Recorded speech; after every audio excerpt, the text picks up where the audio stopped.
আমি পাগল দিওয়ানা হয়েছি, মুর্শিদের প্রেমে পড়েছি। কি ভণ্ড! একটা মহিলা মানুষ দরবারে যায়, মুর্শিদের প্রেমে পড়ছি। এই বেহা নারী তোর স্বামী নয়, তোর কয়জনের প্রেমে পড়া লাগে? তোর মন কতগুলা, তোর মন কতগুলা রে? ওর মন কয়টা? ওর মনই আগে খুঁজে বাই করা লাগবে। ডরজনে ডরজনে মন নিয়ে ঘুরিস না। মনের ভান্ডার তোর বুকের ভিতর। স্বামী বাদ দিয়ে মুর্শিদের প্রেমে পড়িস, যার দেখিস তার প্রেমে পড়িস। বেহায়া কথা কম না কে? তোর মন কতগুলো? রাগ করেছেন আপনারা? এ বাজার আল্লাহ আমাদের হেদায়েত দান করুক। জোরে কোন আমিন। কথায় কথা বেড়ে যায় বাজার, আর লম্বা করব না। তাহলে ভণ্ড পীর যেখানে আমরা নাই, আল্লাহওয়ালা যেখানে আমরা আছি, সেই দরবারে নারী পুরুষ একত্রে জিকির করে, টুপি তবলা বাজায়, লাফালাফি করে, বুঝবেন ওইটা শয়তানের দরবার, ওইটা ভণ্ডের দরবার। ডুগি তবলা বাদ্যযন্ত্র গান বাজনা নারী পুরুষ একত্রে ব্যাপারতায় মেলামেশা, এগুলো জায়েজ নাই। হারাম হারাম হারাম হারাম। মজা নেওয়ার জন্য যাস না। আর এরা গরু ছাগলে বাবার দরবারে যান, মাইকে কি গায় দেখান, ভাই আমি দেবতী আছি প্রেম দরিয়ায় বাবার সন্ধান নেই। আবার সাইড থেকে কিছু লোক ডিজিটাল গাতে মারতে ভাই, আল্লাহর নাম নাই, নবীর নাম নাই, কোথাকুতি জিকির আছে না? জিকির হবে বাবার নামে নাকি আমাদের আল্লাহর নামে? খবরদার! ভণ্ড আছে যেখানে, হক্কানি আল্লাহ বলা ছিল। শাহজালাল খানকাই পীর রাজপথে বীর নারাই তাকবীর হুঙ্কার দিয়েছে, গৌর গোবিন্দ ধুতি খুলে পালাছে। কথা কোন না?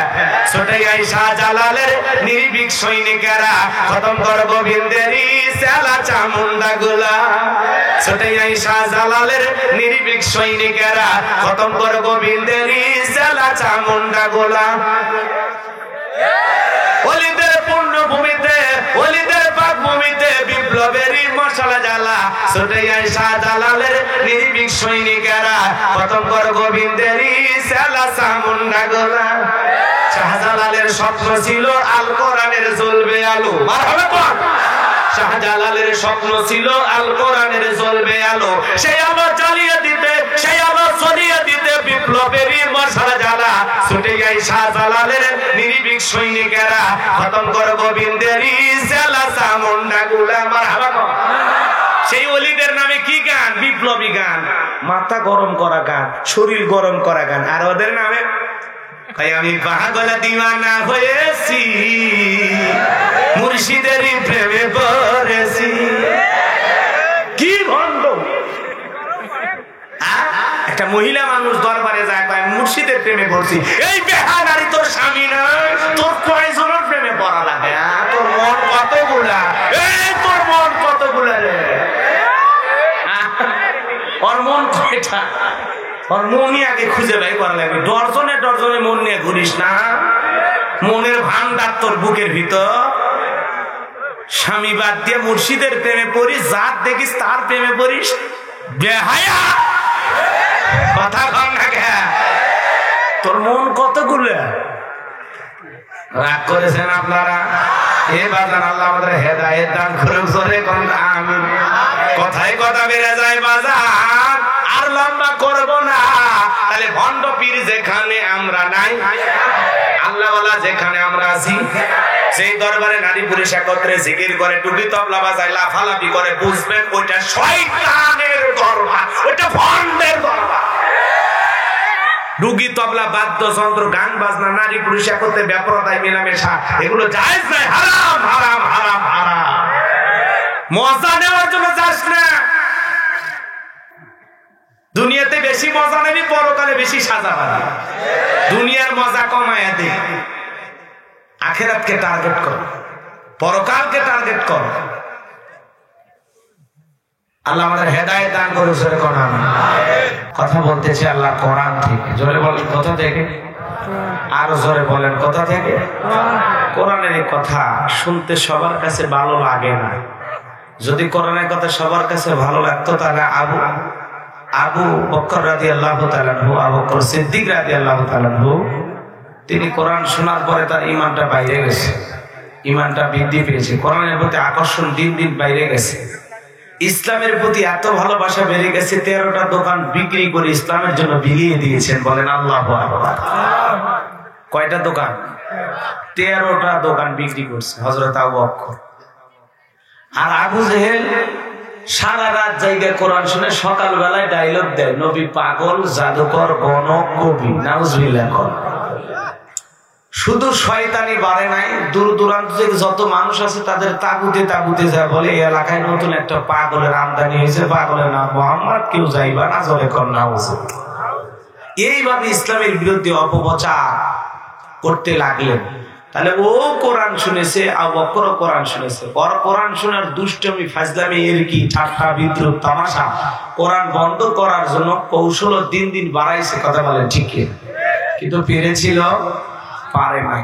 ওদের কৌশল হলো মাকড়সার মতো দুর্বল, মুহূর্তের মধ্যে আল্লাহ ওদেরকে তছনছ করে দেবে। কথা বলেন ঠিক না?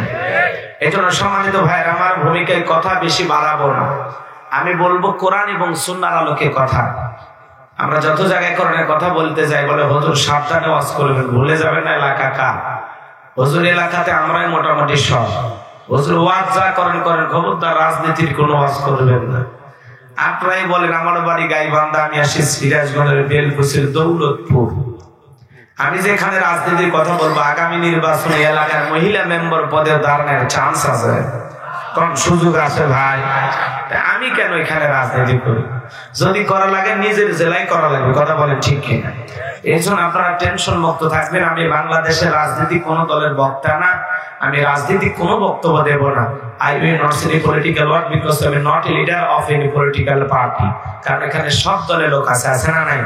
এখানে বসে আছে আওয়ামী লীগ, বিএনপি, জাতীয় পার্টি, জামাত, জাসদ, বাসদ, চরমন, আশুদান, মেঘপুরপুরে, হাটাজারি, ওলামা নিজাম, তাবলীগ, পাবলিক, ওলামা লীগ, গণতন্ত্র, গণফোরাম, সমাজ বিপ্লবীরা, এলজিবিটি, নাগরিক শক্তি, বিপিন, সোসাইটি, 4 দল, 14 দল, 18 দল, 19 দল, 20 দল, ইসলাম, বিএনপি, বাংলাদেশ কংগ্রেস, এই পর্যন্তই থাক। কত দল বাংলাদেশে? কথা বলেন ঠিক কিনা? আমি যদি দলীয় আলোচনা করি, এই দিক থেকে যদি একটা দলের গুতা মারে, ওই দিক থেকে আর একটা দলের থানায় টেলিফোন করে, আমি ছোট হুজুর অবস্থা ভালো না খারাপ? আরো জোরে বলেন, ভালো না খারাপ? অতএব আমি বাংলাদেশের রাজনীতি নিয়ে কোনো কথা বলবো, জোরে বলেন বলবো। তবে হ্যাঁ, আমি গোলাম রব্বানী যদি কোন রাজনৈতিক বক্তব্য দেই, এই পৃথিবীর শ্রেষ্ঠ রাজনীতিবিদ, শ্রেষ্ঠ রাষ্ট্রনায়ক, শ্রেষ্ঠ রাষ্ট্রপতি, শ্রেষ্ঠ সেনাপতি, শ্রেষ্ঠ বৈজ্ঞানিক, শ্রেষ্ঠ দার্শনিক, শ্রেষ্ঠ বাবা, শ্রেষ্ঠ নানা, শ্রেষ্ঠ আদর্শ, শ্রেষ্ঠ মহামানব, রহমাতুল আলামিনের মদিনার আদর্শের রাজনীতির কথা বলবো। আমি গোলাম রব্বানী যদি কোন রাজনৈতিক বক্তব্য দেই, খলিফাতুল মুসলিমিন, আমিরুল মুমিনিন হযরত ওমর ফারুকের আদর্শের রাজনীতির কথা বলবো। যে ওমর ফারুক আল্লাহর জমিনে আল্লাহর আইনকে প্রতিষ্ঠিত করার জন্য নিজের কলিজার টুকরা ছেলেকে পর্যন্ত ছাড় দেয় নাই। কথা বলে ঠিক কিনা? সেই মদিনাওয়ালার আদর্শের রাজনীতির কথা শোনার পর আপনার যেন আবার চুলকে নিয়ে আরম্ভ না হয়, কারণ কোরআন হাদিসের হক কথা সবার কাছে হজম হয়। আপনারাই বলেন হয়? শুক্রের সামনে যদি সুদের আলোচনা করা হয়, ও কি দৌলতপুর থেকে মিষ্টি নিয়ে এসে বলবে হুজুর হা করেন মিষ্টি খান, নাকি বলবে হুজুর এসে সুদের ওয়াজ করে আমার সুদের ব্যবসায় লাল বাতি জ্বালাইছে? যারা ঘুষ খায়, দুর্নীতি করে, হারাম খায়া ভুঁড়ি বানাইছে 26 মাসের গর্ভবতী, ওই হারাম খোরদের সামনে ঘুষের ওয়াজ করলে খুশি না ভেজা? যারা বেনামাজি, নামাজ পড়ে না, উষ্টে খায়, আল্লাহর সিজদা দেয় না, ওদের সামনে নামাজের ওয়াজ করলে খুশি না ভেজা? যে সমস্ত মা বোনেরা বেপরদায় চলাফেরা করে, বুকে অন্যায় পর্যন্ত নেয় না, জিন্সের প্যান্ট গেঞ্জি পরে রাস্তা দিয়ে হাইটে যায়, পিছন দিক দিয়ে তাকালে মনে 2টা সুপারি গাছ দাঁড়িয়ে আছে, এরকম বেহায়া বেপরদা নারীর সামনে পর্দার ওয়াজ করলে খুশি না ভেজা? এক কথায় ওয়াজ যদি কারো বিপক্ষে চলে যায়, কিয়ামত পর্যন্ত সে বক্তার উপরে খুশি হবে না। কথা বলে ঠিক কিনা?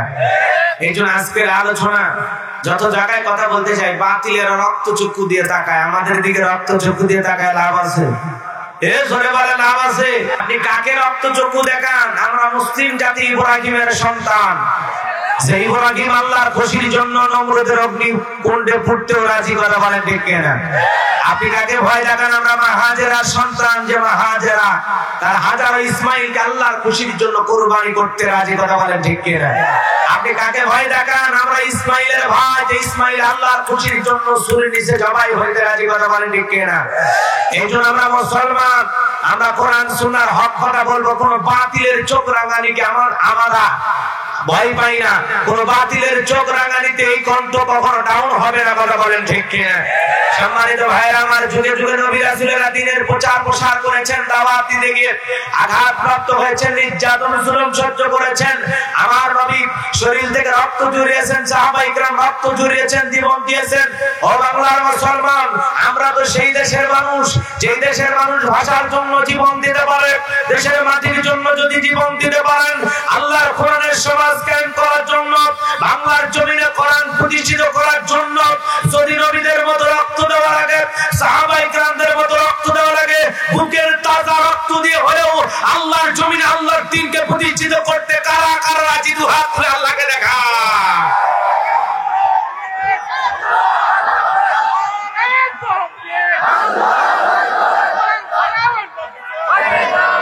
লিল্লাহে তাকবীর, লিল্লাহে তাকবীর। আল কোরআনের আলো, আল হাদিসের আলো, দুনিয়ার মুসলিম। আমার নেতা তোমার নেতা, লিল্লাহে তাকবীর। খাড়া করেন, টান টান করেন, টান টান করেন, দুই হাত তোলেন, দুই হাত তোলেন। মাঝে মাঝে যুবকের হাত তুলছে, এইরকম হাত দেখা করে। দুই হাত তোলার শক্তি নাই, ও আবার পুরুষ, তোমার পদত্যাগ করা উচিত। হ্যাঁ, না ভিটামিন ক্যালসিয়াম কিনে খায়। দুই হাত খাড়া করেন পুরুষের মতো। আল্লাহ পাক বলেন, ইন্নাল্লাহা আশতারা মিনাল মুমিনিনা আনফুসাহুম বিআন্না লাহুমুল জান্নাহ। আল্লাহ রাব্বুল আলামিন বলেন, নিশ্চয়ই মুমিনদের জান মাল আমি আল্লাহ ক্রয় করে নিয়েছি, বিনিময়ে জান্নাত দেব। বলুন সুবহানাল্লাহ। আরে বলেন তো বাজারে এই জীবনের মালিক কে? আপনার আমার সম্পদের মালিক কে? এই যুবক ভালো করে বলে, এই জীবনের মালিক কে? প্রেম করবি আর প্রেমিকাকে ডায়লগ দিবি, এই জীবন তোমার, তুমি শুধু আমার। ওরে হাইব্রিড যুবক, এই জীবনের মালিক কে? আপনার আমার সম্পদের মালিক কে? আল্লাহ দেয়া জীবন, আল্লাহ দেয়া সম্পদ আল্লাহ কোন রাস্তায় খরচ করতে রাজি আছেন তো ইনশাআল্লাহ? রাজি আছেন তো ইনশাআল্লাহ?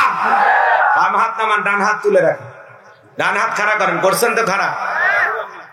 আল্লাহ বলেন, ইল্লা সাহাবাল ইয়ামিন ফি জান্নাতি ইয়াতাসালুন। ডানপন্থী যারা জান্নাতি, তারা ডানপন্থী যারা আল্লাহর প্রিয় বান্দা, তারা বলেন সুবহানাল্লাহ। এই শোনো, কোনো কথা হবে না নবীর ঘর মাদ্রাসার দিকে তাকায়া। এই যে হাফেজে কোরআনদের মাথায় আমরা সম্মানের পাগড়ি পরায় দিলাম, এই মাদ্রাসার দরকার আছে না নাই? এখান থেকে প্রতি বছর আল্লাহর কোরআনের হাফেজ তৈরি হয়ে আপনারা চান না? 10 লাখ টাকার বোঝা আমি জানি আমার আগে হযরত মাওলানা নজরুল ইসলাম জিহাদি ভাইয়ের হাতে আপনারা দিয়েছেন। এরপরে অনেকে প্রধান বক্তার হাতে দেওয়ার আশায় বসে থাকেন। তারপরে স্বেচ্ছাসেবক ভাইরা আপনাদের মাঝে যাবে, ডান হাতটা পকেটে ঢুকে দিয়া যে যা পারেন, যতটুকু পারেন আল্লাহর রাস্তায় দান করবেন। আল্লাহ তৌফিক দান করুন। জোরে কোরআন কোরআন পড়লে মজা আছে না? তো চলেন বাইরের কোরআন থেকে কথা বলবো। আল্লাহ রাসূল বলেন, মান ক্বালা বিহি সাদাকা। যে কোরআন থেকে কথা বলে সে সত্য কথা বলে, কারণ কোরআনের মধ্যে কোনো মিথ্যা, কোনো ভেজাল, কোনো ধোঁকা নাই। থাকবে কি করে? কিতাবটি নাজিল করেছেন কে? আল্লাহ পাক বলেন, যালিকাল কিতাবু লা রাইবা ফিহি। এই কিতাবের মধ্যে কোনো সন্দেহ নাই, কোনো সংশয় নাই, কোনো মিথ্যা নাই, কোনো ধোঁকা নাই। There is no doubt. বলুন আল্লাহু আকবার। হুদাল লিল মুত্তাকিন, মুত্তাকি বান্দাদের জন্য গাইডলাইন হিসেবে, পথ প্রদর্শক হিসেবে আল্লাহ পাক কিতাবটি নাজিল করেছেন। সিলা বলেন আল্লাহু আকবার। আল্লাহ রাব্বুল আলামিন বলেন, তাবারাকাল্লাযী বিয়াদিহিল মুলকু ওয়া হুয়া আলা কুল্লি শাইইন কাদির।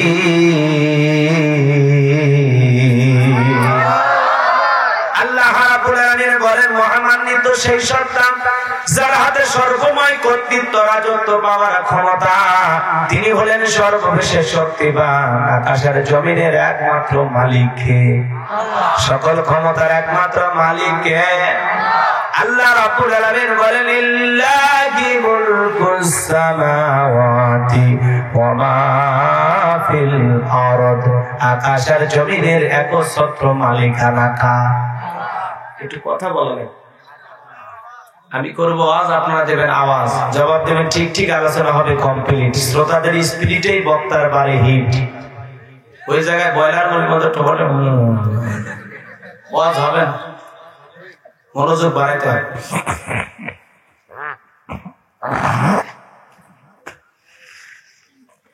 একটু জোরে করে কথা বলতে হবে, পারবেন ইনশাআল্লাহ? হৃদয়ের কান পেতে কথাগুলো শুনে যান বাজান। তাহলে আকাশ আর জমিনে আল্লাহর সমতুল্য, আল্লাহর সমকক্ষ কেউ আছে? আরো জোরে বলেন আছে। ওয়ালাম ইয়াকুল্লাহু কুফুয়ান আহাদ। আকাশ আর জমিনে আল্লাহর সমকক্ষ, আল্লাহর সমতুল্য আর কেউ নাই, কেউ নাই। আমি যে কথা বলতে চাই, সকল ক্ষমতার একমাত্র মালিক আরো জোরে বলেন তাবারাকাল্লাযী বিয়াদিহিল মুলকু ওয়া হুয়া আলা কুল্লি শাইইন কাদির।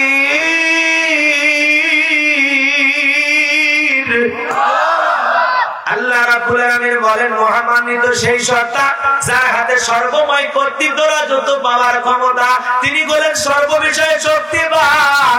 আকাশ আর জমিনের একমাত্র ক্ষমতার মালিক কে? আল্লাহর চাইতে বড় ক্ষমতাধর আসমান জমিনে আর পৃথিবীতে কেউ আছে নাকি? জোরে বলেন আছে নাই? আসমান জমিনের মালিক আল্লাহ, সকল ক্ষমতার মালিক আল্লাহ। পৃথিবীতে আল্লাহ পাক যে মানুষগুলোকে ক্ষমতা দেয়, এরা হলো ভাড়াটিয়া। এরা হলো কি? ভাড়াটি। আপনি আমি দুনিয়াতে ভাড়াটি। আল্লাহ ক্ষণিকের জন্য দেয়, কিছুদিন দেয়, অল্প দিনের জন্য দেয়। আল্লাহ কাউকে ক্ষমতা দিয়ে সম্মানিত করে, আবার কাউকে ক্ষমতা দিয়ে লাঞ্ছিত করে। বেয়াদবি করলে জুতার বাড়ি মেরে ক্ষমতার চেয়ার থেকে নামায়। কথা বলে ঠিক? সকল ক্ষমতার পাওয়া একমাত্র মালিক আল্লাহ, একমাত্র মালিক আল্লাহ, একমাত্র মালিক আল্লাহ।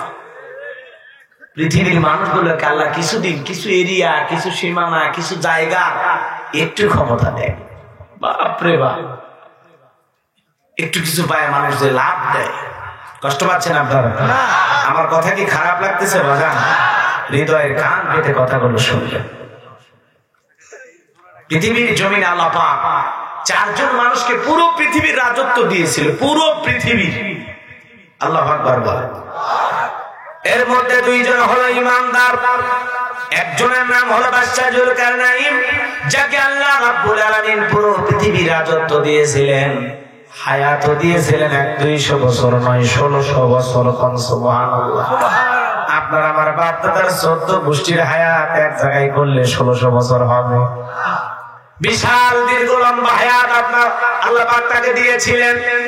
মুজিজার একটি ঘোড়া দান করেছিলেন। পৃথিবী সফরের জন্য যদি একবার ঘোড়াতে উঠে চাবুক মারতো, ওই ঘোড়াটা এক এক কদমে 12,000 করে মাইল পথ চলতো। বলেন আল্লাহু আকবার। সূর্য উদয় থেকে সূর্য অস্তগামী পর্যন্ত, পূর্ব থেকে পশ্চিম, আল্লাহ পাক পুরো পৃথিবীর রাজত্ব পাওয়ার ক্ষমতা বাদশা যুলকারনাইনকে দান করেছিলেন। এই পৃথিবীর জমিনে দীর্ঘ হায়াত পাওয়ার পরে মানুষের কল্যাণে, মানবতার কল্যাণে, সমাজ রাষ্ট্রের কল্যাণে সব ভালো ভালো কাজ করেছিলেন। বলেন আল্লাহু আকবার। আল্লাহ পাক এত লম্বা হায়াত দিয়েছেন, পুরোটা জীবন শুধুমাত্র মানবতার কল্যাণে, মালিকের গোলামিতে কাটিয়ে দিয়েছিলেন। বলেন আল্লাহু আকবার। এরপরে আরেকজন ইমানদার, তিনি হলেন পয়গম্বর, নাম হলো নবী সুলাইমান। বলেন আল্লাহু আকবার। আল্লাহ বলেন ওয়ালাকাদ আতাইনা দাউদা সুলাইমানা ইলমা। আল্লাহ বলেন আমি পয়গম্বর দাউদ এবং সুলাইমানকে ইলম দিয়েছিলাম, জ্ঞান দিয়েছিলাম। কেমন ইলম আর জ্ঞান দিয়েছিলেন? আপনারা ইলম আর জ্ঞান পাওয়ার পরে শুকরিয়া আদায় করেছিলেন। আরো ধরে বলেন খা। ও সিরাজগঞ্জের মুসলমান বাজার, হৃদয়ের কান পেতে কথাগুলো শুনে যান। বাবাও নবী, ছেলেও নবী, নবীর নাম হলো দাউদ আলাইহিস সালাম। যাকে আল্লাহ রাব্বুল আলামিন এমন একটা কিতাব দিয়েছিলেন, কিতাবের নাম হলো জাবুর। কণ্ঠ দিয়ে যখন তিলাওয়াত করতেন পাগল পারা হয়ে যেত সমুদ্রের মাছ, মাছগুলো পর্যন্ত কিনারায় ভিড় জমায়া আল্লাহর নবী দাউদের কণ্ঠে জাবুর শুনতেন। বলেন আল্লাহু আকবার। সেই নবী জীবনের শেষ প্রান্তে যখন পৌঁছে গেল, আল্লাহর কাছে ডেকে বলে, আল্লাহ জানতে বলে মনে চাই আমার পরবর্তীতে আপনি কাকে ফিলিস্তিনের বাদশাহী দান করবেন। আল্লাহ রাব্বুল আলামিন জানা দিল, পয়গম্বর তোমার পরবর্তীতে আমি তাকে ফিলিস্তিনের বাদশাহী দান করব। আমার পক্ষ থেকে নিয়ামতে বড় একটা সিন্ধুক যাবে, সিন্ধুকের ভিতরে তিনটা জিনিস থাকবে, কোনটার নাম কি, কোনটা দিয়ে কি কাজ হয় বলে দিতে পারবে যে বুঝতে পারবেন পয়গম্বর তাকে আমি তোমার পরবর্তীতে ফিলিস্তিনের বিশাল বাদশাহী দান করব। বলেন আল্লাহু আকবার। নবী দাউদ আলাইহিস সালাম দেশের জনগণের কাছে কথাটা শেয়ার করলেন, সবাইকে জেনে বলেন, তোমরা কি জানো আল্লাহর পক্ষ থেকে নিয়ামতে বড় একটা সিন্ধুক আসবে, সিন্ধুকে তিনটা জিনিস কি কি, কোনটার নাম কি? দেশের জনগণ বলতে পারে না।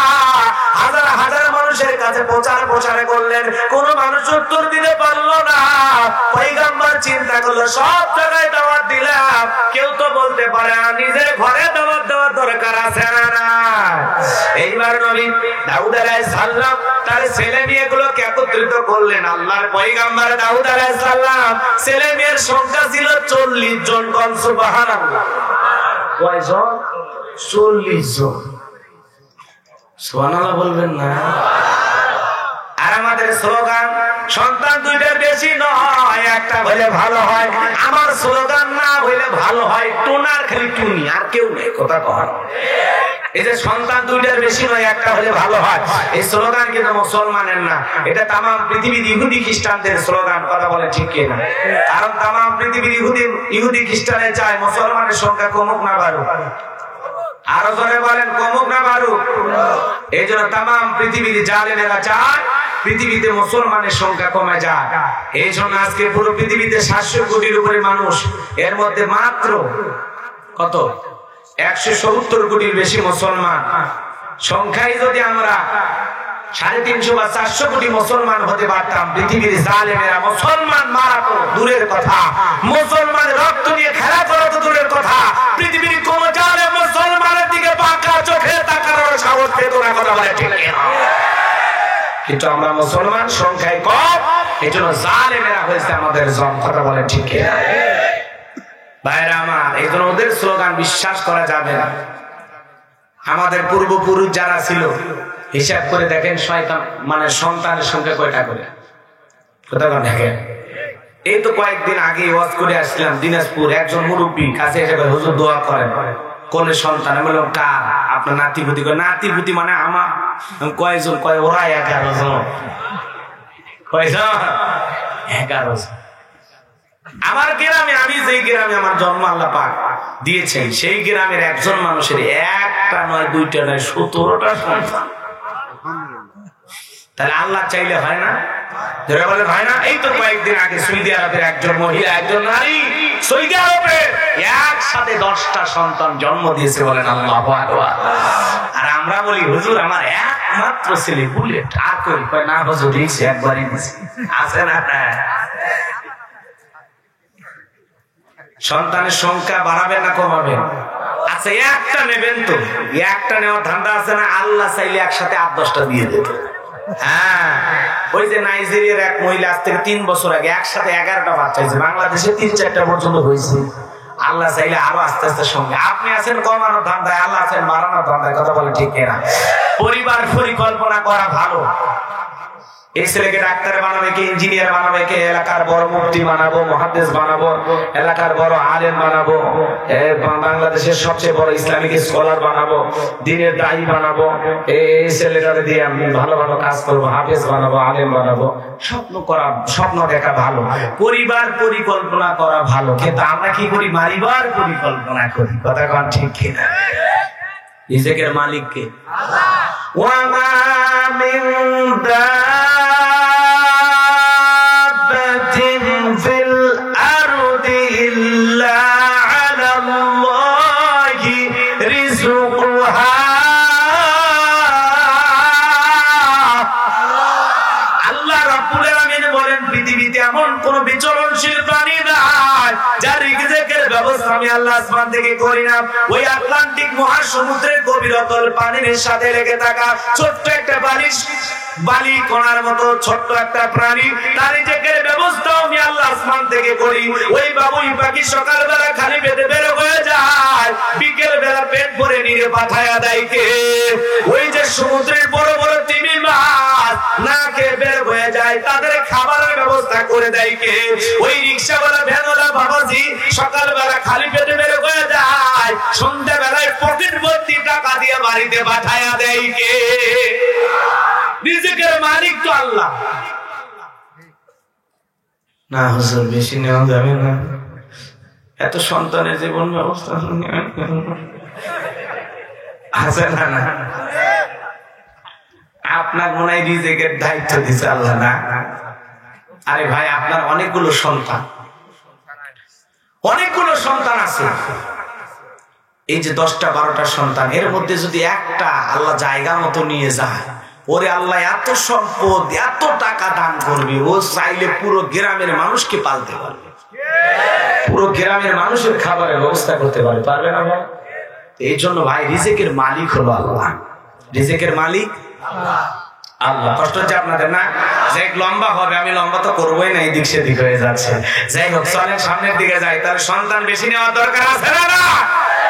হ্যাঁ, একটা নয় দুইটা নয়, যে কটা হয়। কি চাচা মেয়ে কথা ঠিক আছে তো? হ্যাঁ, যে কটা হয় আল্লাহ যা দেবে আলহামদুলিল্লাহ, আপনি তাতে খুশি থাকেন। দেখেন কোন ছেলে কি হয়ে যায়, বলা যায় না, ভাগ্যে খুলে যেতে পারে। আপনার ওই বেশি ছেলের মধ্যে কেউ নেতা হতে পারে, কেউ হয়তো ভালো একটা ডাক্তার ইঞ্জিনিয়ার হয়ে যেতে পারে, কেউ একটা হয়তো প্রশাসনে চাকরি করতে পারে। আরে কপাল খুলতে আপনার সময় লাগবে নাকি? আপনি টেনশনে আছেন না, রিজিকের মালিক আল্লাহ, আল্লাহ ব্যবস্থা করে দেবে। ঠিক রাগ করেছেন আপনারা? সামনের দিকে যাই বাজান। নবী দাউদ আলাইহিস সালাম ডেকে বলে, বাবা তোমরাই বলো তো আল্লাহর পক্ষ থেকে একটা নিয়ামতে ভরা সিন্ধুক আসবে, সিন্ধুকের ভেতরে 3টা জিনিস থাকবে, কোনটার নাম কি, কোনটা দিয়ে কি কাজ হয়, তোমরা কি বলে দিতে পারবা? বড় ছেলে মাথা নাড়াই বলতে পারবো না, মেজো ছেলে বলতে পারবো না, সবার ছোট 19 বছরের টকবকে যুবক, নাম তার সুলাইমান, হাত তুলে বলে আব্বাইক আব্বা জান, আপনি যদি অনুমতি দেন আমি সুলাইমান বলে দিতে পারবো ওই সিন্ধুকের ভিতরে 3টা জিনিস কি কি থাকবে, কোনটার নাম কি, কোনটা দিয়ে কি কাজ হবে। জোরে বলেন মারহাবা। নবী দাউদ ডেকে বলে, বাবা তুমি ছোট মানুষ বলতে পারবা? বলে, আব্বা কি মনে করেন আপনি আমাদের ছোট মনে করেন? আমাদের ছোট মনে করবেন না বাজার। আমি যখন জঙ্গলের পাশ দিয়ে হেঁটে যাই, আমার বয়স যখন 14-15, ও বাজান জঙ্গলের একটা প্রাণী আর একটা প্রাণীর সাথে, একটা পশু আর একটা পশুর সাথে কি কথা বলে, কোন ভাষায় কথা বলে, আমি সুলাইমান পশু প্রাণীর ভাষাও বুঝতে পারি। কোন মারহাবা। ও আব্বা জান আমার একেবারে ছোট মনে করবেন না, ওই দূর আকাশে পাখি উড়ে যায়, ওই ডানা মেলে উঠতে উঠতে ওরা দূর আকাশে কি গল্প করে, কি কথা বলে, একটা পাখি আর একটা পাখির সাথে আমি জমিনের উপর দাঁড়াইয়া পাখিদের ভাষাও বুঝতে পারি। বলেন আল্লাহু আকবার। শুধু তাই নয়, আল্লাহ পাক নবী সুলাইমানকে পিপিলিকার ভাষা পর্যন্ত বোঝার জ্ঞান দিয়েছেন। পৃথিবীর এমন কোন মানব দানব নাই, জিন ইনসান নাই, যার কথা আল্লাহর পয়গম্বর নবী সুলাইমান বুঝতো না। বলেন আল্লাহু আকবার। ওয়ালাকাদ আতাইনা দাউদ সুলাইমান ইলমা, তাহলে ইলমের জ্ঞান দিয়েছিলেন কে?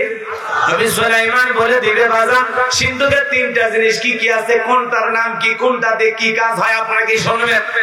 কারা কারা দু হাত তুলে দেখান, লিল্লাহি তাকবীর। আল্লাহ পাক 4 জন মানুষকে ক্ষমতা দিয়েছিলেন। একজন বাদশা জুলকারনাইন ইমানদার, 2 নাম্বার নবী সুলাইমান, আর 2 জন হলো কাফের, তাদেরকে আল্লাহ পাক পুরো পৃথিবীর রাজত্ব দিয়েছিলেন। একজনের নাম হলো বাদশা বখতে নাসর, জালেম বাদশা। কি বাদশা? জালেম কাফের বাদশা বখতে নাসর। বলবো কথা, কষ্ট পাবেন না তো? মাজান গো, আমার আল্লাহর পয়গম্বর ছিল ওই জামানার, আল্লাহর একজন পয়গম্বর নাম ছিল দানিয়েল আলাইহিস সালাম। জামানার মানুষগুলোকে অনেক ভাবে বুঝাইতে লাগলো, কওমের মানুষদেরকে অনেক ভাবে বুঝাইতে লাগলো। বনি ইসরাইলের মানুষদের কাছে তিনি এমন ভাবে দাওয়াত দিতে লাগলেন, বাজান পয়গম্বর দানিয়েল আলাইহিস সালাম তাদের কাছে ডেকে বলে, শোনো, তোমরা গাছের পূজা করো না, মাছের পূজা করো না, প্রতিমা বানায়ও না।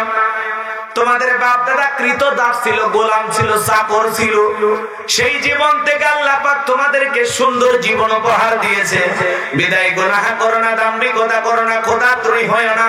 এখনো সময় আছে, এক আল্লাহর ইবাদত করো, এক আল্লাহর দিকে ফিরে আসো। ওই লোকগুলো ডেকে পয়গম্বর পুরান দিলের গল্প শোনায় কি লাভ? বাবা কি করে গেছে ওইটা দেখার বিষয় নয়। আমরা তো ভালো আছি, আমাদের গাড়ি বাড়ি, টাকা পয়সা, ধন সম্পদ, সুন্দরী নারী, কোনো কিছু অভাব নাই। বিদায় পুরান দিনের গল্প শোনায় লাভ নাই, আমরা তো আপডেট। কথা কোন লাগে? ওই বাপ দাদা কি করে গেছে, গোলামি ছিল, চাকর ছিল, ওগুলো শুনে লাভ নাই। আমার ওগুলো বইলে লাভ নাই। আমরা এক আল্লাহর গোলামি করব না। নবী দানিয়েল আলাইহিস সালাম তাদেরকে বিভিন্ন ভাবে ওয়াজ নসিহত করে উপদেশ দিতে লাগলেন, কিন্তু কোনো মতেই তারা তার উপদেশ গ্রহণ করলো না। প্রতিদিন দেয় কেন? প্রতিদিন দেওয়ার কারণে নবী নূহ আলাইহিস সালামকে মারতে মারতে বেহুশ করে পর্যন্ত রেখে দিয়েছিল। কথা বলেন ঠিক কিনা? ৯৫০ বছর দাওয়াত দিয়ে মাত্র ৮০ জন মানুষকে কালেমা পড়াইতে পেরেছিলেন বাজার। একবার তার কওমের মানুষেরা নবী নূহ আলাইহিস সালাম দিনের দাওয়াত দেওয়ার কারণে, আল্লাহর দিকে মানুষকে ডাকার কারণে এতবার মারছে বাজার। মারতে মারতে নবী নূহ আলাইহিস সালাম বেহুশ হয়ে পড়ে আছে জমিনের উপরে। কিছুক্ষণ পরে যখন হুঁশ ফিরে পাওয়া মাত্র চোখের পানি ছেড়ে দিয়া কাঁদে আর দোয়া করে বলে, আল্লাহ, যেই সময়টা আমার জ্ঞান ছিল না, আমি অজ্ঞান হয়ে পড়েছিলাম, সেই সময়টা আমি মানুষকে তোমার দিকে দাওয়াত দিতে পারি নাই, তোমার পথে ডাকতে পারি নাই।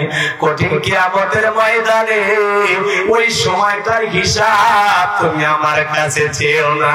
আল্লাহু আকবার। কত বড় দামি পয়গম্বর ছিলেন। আল্লাহ মানুষ যখন মাইরা বেহুশ করে ফেলে রেখেছে, মালিক ওই সময়টা তো আমি মানুষকে তোমার দিকে ডাকতে পারি নাই, তোমার কথা তো বলতে পারি নাই। ও আল্লাহ, কঠিন কিয়ামতের ময়দানে আমি যে অজ্ঞান হয়ে বেহুশ হয়ে যে সময়টা কেটে গেছে, এই সময়টার হিসাব তুমি আল্লাহ আমার কাছে চাইও না। ৯৫০ বছর দাওয়াত দিতে গিয়েও ক্লান্ত হয় নাই নবী নূহ আলাইহিস সালাম। বলেন সুবহানাল্লাহ, সুবহানাল্লাহ, সুবহানাল্লাহ। আজকেও তো আপনি আমি যখন দাওয়াত দেব, যুবকেরা বলবে, হুজুর এগুলো নামাজের কথা বলে খিলাম, রোজার কথা বলে খিলাম। হুজুরেরা বলে আমি আমার স্টাইলে চুল কাটবো, আমি আমার স্টাইলে চলাফেরা করবো। ভাইরে, নবীদের দাওয়ার সময় মানুষ কানে আঙ্গুল দিয়েছে, রাস্তা পরিবর্তন করেছে, এরপরে নবীদের দাওয়াত দেওয়া বন্ধ করে নাই। আপনারা আমাদের কথা শুনতে চাইলেও আমরা শোনাবো, না শুনতে চাইলেও শোনাবো। ইন্নামা আনতা মুযাক্কির লাস্তা আলাইহিম বিমুসাইতির। নবী হে, আপনার কাজ হলো মানুষকে উপদেশ দেওয়া, আপনি খালি উপদেশ দিয়ে যান, যার যেটা মনে চাই মানবে, না চাইলে না মানবে। আপনাকে লাঠিচার্জ করার জন্য বলি নাই, ধমক দিয়ে কথা বলতে বলি নাই, বেশি কিছু বলার দরকার নেই, আপনি খালি উপদেশ দিয়ে যান, ওরা মানে মানুক না মানে না। আমাদেরকে বলতে হয় নামাজ পড়েন, নামাজ পড়েন, রোজা রাখেন, রোজা রাখেন। ভাই যুবক, নবীর স্টাইলে চলো, নবীর স্টাইলে চলো, নায়ক নায়কের স্টাইল বাদ দাও। কথা বলেন ঠিক কি? আমাদেরকে বলতেই হবে প্রত্যেকটা মাহফিল। আজকে দেখা যায় এক মাহফিলে যখন পাশাপাশি একই মাহফিল দুইটা ওয়াজ হয়ে যায়, হুজুর ওই জায়গায় তো নামাজের কথা বলছিলেন, আমরা তো সেই রায়গঞ্জের মাহফিলে গেছিলাম, ওখানে নামাজের ওয়াজ করছিলাম। বেলকুচি দেশে নামাজের ওয়াজ কেন? রায়গঞ্জের লোকের নামাজ লাগবে, বেলকুচির লোকের নামাজ লাগবে না? কথা বলে না কেন? হুজুর এনায়েতপুরে পর্দার ওয়াজ করেছিলেন, এই জায়গায় এসে পর্দার ওয়াজ কেন? এনায়েতপুরের মহিলাদের পর্দা লাগবে, বেলকুচি দৌলতপুরে লাগবে না, ওটাও লাগবে।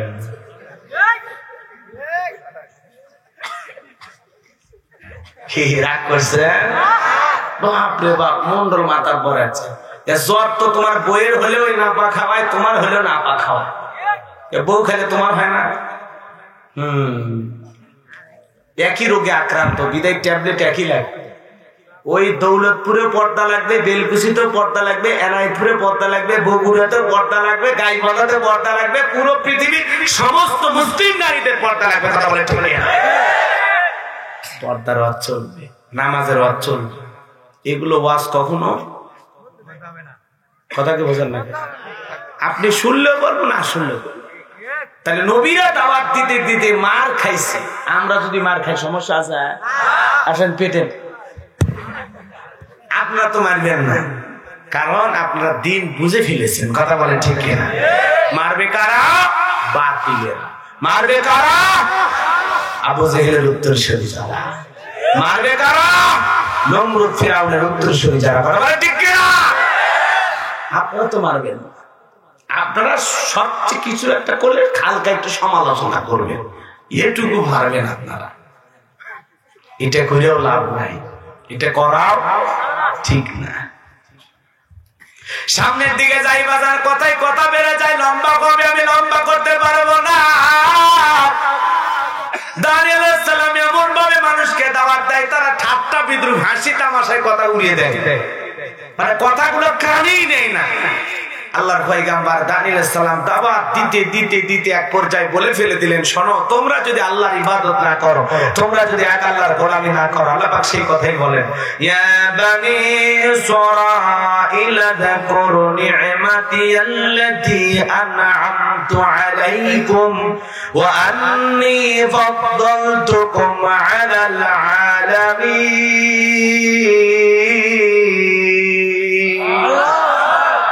আল্লাহ রাব্বুল আলামিন বনি ইসরাঈলদের কথা বলেন বাজার। আল্লাহর পয়গম্বর তাদেরকে বললেন, নিয়ামতের কথা স্মরণ করো, যে আল্লাহ পাক তোমাদের অভাব অনটন দূর করে চাকরের জীবন থেকে আল্লাহ পাক আজকে টাকা পয়সা অর্থ করে সম্পদ দিয়েছে। বিদায় দাম্ভিকতা করো না, অহংকার করো না।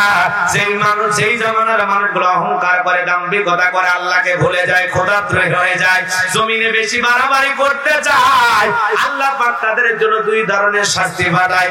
হয় আসমান জমিন থেকে শিলাবৃষ্টি দিয়া, বন্যা প্লাবন দিয়া, পাথরের বৃষ্টি দিয়া, অথবা পাহাড় চাপা দিয়া জমিন থেকে ধ্বংস করে দেয়। আর না হয় তাদের ভাগ্যে সাইজ করার জন্য জালেম শাসক পাঠাইয়া দেয়। ভয় দেখাইলেন, কিন্তু তারা কোনো কাজই নিল না। পয়গম্বরের কথাকে তারা ভাইলাট করলো রে বাজান, কোনোভাবে পয়গম্বরের কথা তারা শুনলো না। আল্লাহ পাক তখন ওই জামানায় পৃথিবীর একজন জালেম বাদশা, যাকে পুরো পৃথিবীর রাজত্ব আল্লাহ পাক দিয়েছিলেন, সেই জালেমের নাম হলো বাদশা বখতে নাসর। আল্লাহ পাক তখন ওই দানিয়েল আলাইহিস সালামের কওমের মানুষদের উপরে আল্লাহ পাক জালেম বাদশা বখতে নাসরকে পাঠায় দিল। ওই জালেম বাদশা ক্ষমতার চেয়ারে বসার সাথে সাথে ৭০,০০০ নিরপরাধ মানুষগুলোকে হত্যা করলো। আল্লাহর পয়গম্বর সহ তার কওমের ৭০,০০০ মানুষকে জেলখানায় বন্দী করলো।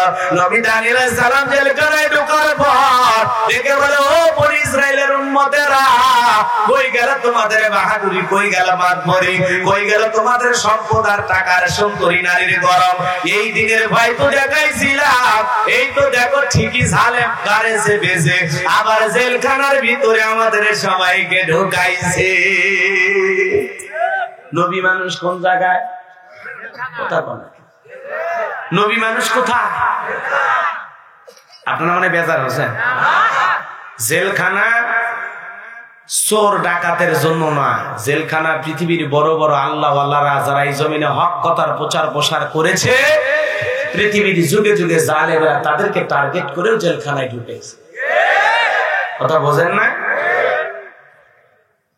মুরগি চোর জেলখানা ঢোকার সাথে গেটে ধাক্কা খাইছে, একজনের সাথে ধাক্কা খাওয়া গেছে, একে ভাই আমি, এই কি চুরি করছিস? আমি মুরগি, হাঁস, মহিলাদের 3 পিস, বাড়ির আশেপাশে ছোটখাটো সাইকেল, এগুলো চুরি করে। তুই জানিস আমি ডাকাত? 4টে মার্ডার কেস আছে, তুই আমার সাথে ধাক্কায়। ভাই বস ভুল হয়ে গেছে, হাত পাতে টেনে। তখন বলতেছে, স্যার 4টে মার্ডার করছেন কিভাবে? সব প্রশিক্ষণ দিব, বাইরে আমার মাল আছে। কথা খান না গে, মুরগি চোর ডাকাতের প্রশিক্ষণ নিয়ে বের হয়। হে কথা খান না গে। আর সৌদি আরব, সংযুক্ত আরব আমিরাত জেলখানায় 605 জন কোরআনের হাফেজ পেয়েছে। জেলখানার আসামি 605 জন কোরআন মুখস্থ করেছে। সুবহানাল্লাহ, সুবহানাল্লাহ। ওই দেশের নিয়ম, যদি কেউ 20 পারা মুখস্থ করে 15 বছরের সাজা মাপ, 15 পারা মুখস্থ করলে 10 বছরের সাজা মাপ, 10 পারা মুখস্থ করলে 5 বছরের সাজা মাপ। আল্লাহু আকবার বলবেন না?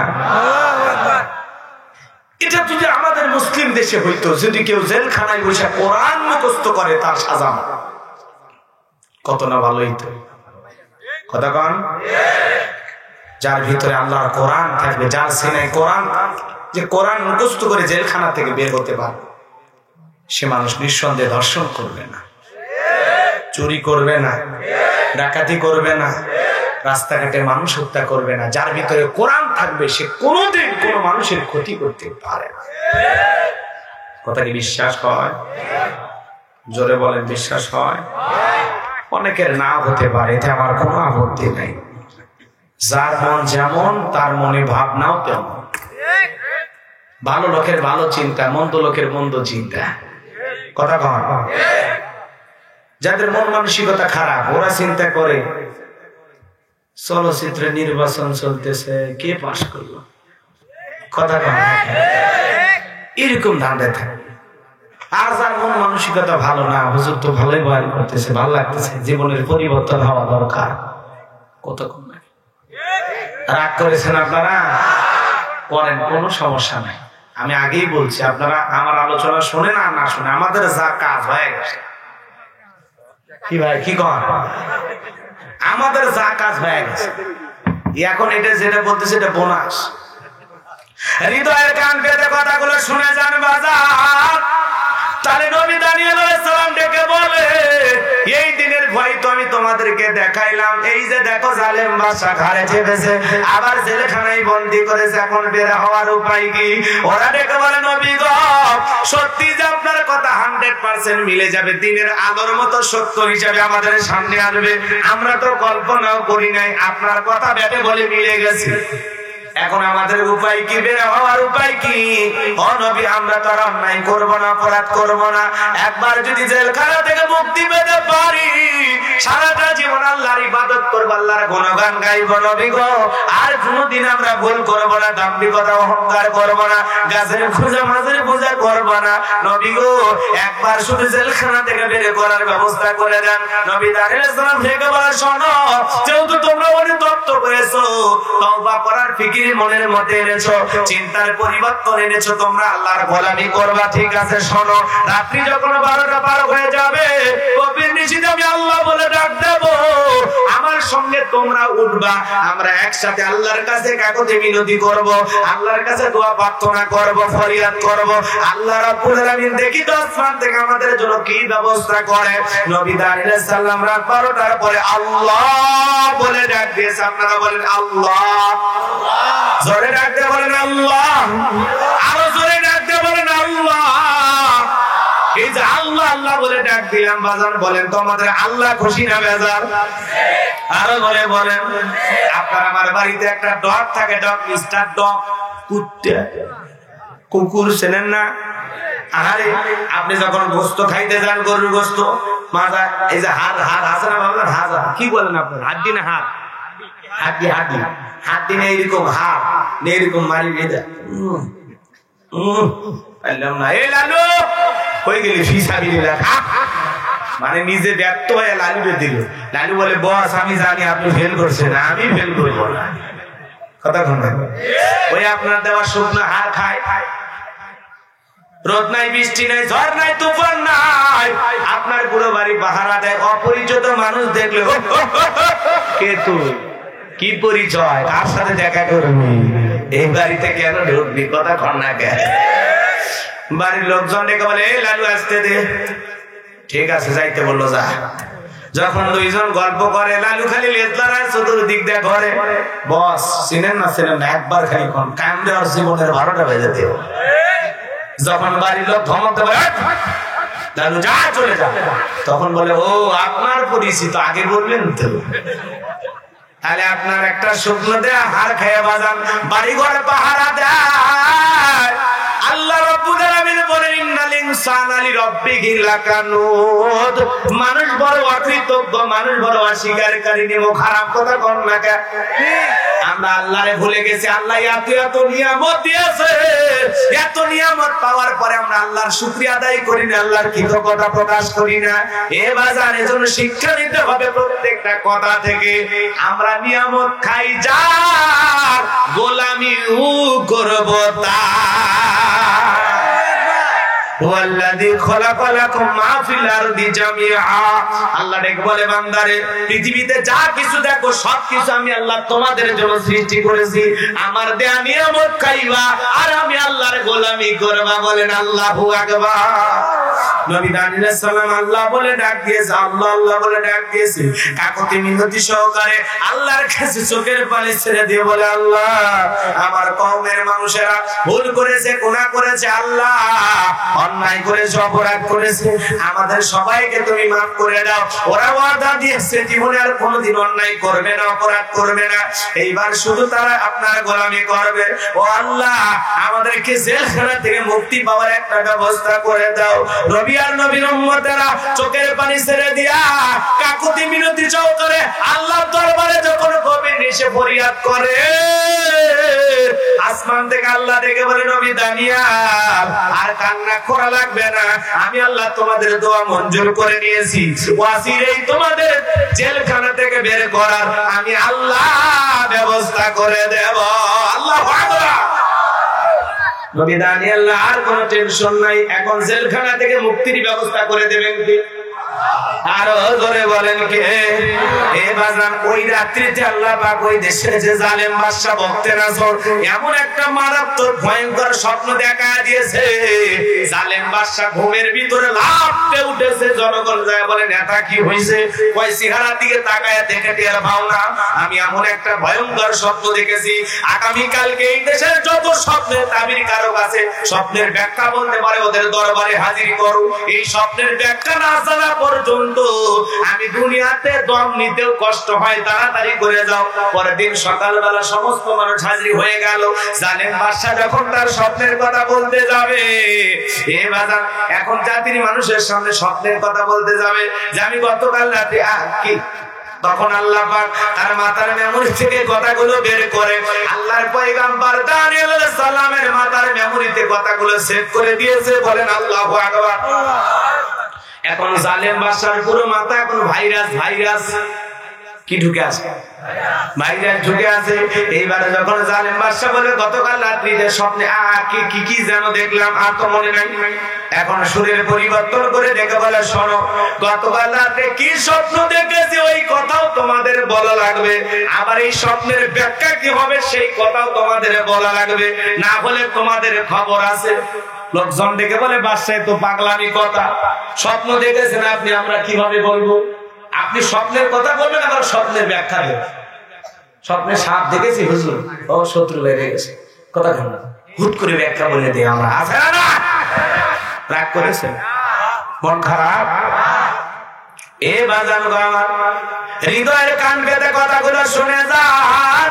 জালেম বাদশা ডেকে বলে, স্বপ্নে কি দেখেছি সেই কথাও তোমাদের বলা লাগবে। লোকজন বলে, বাদশাহ তো পাগলামি কথা, স্বপ্ন দেখেছেন আপনি, আমরা কি জানি? বলা যাবে?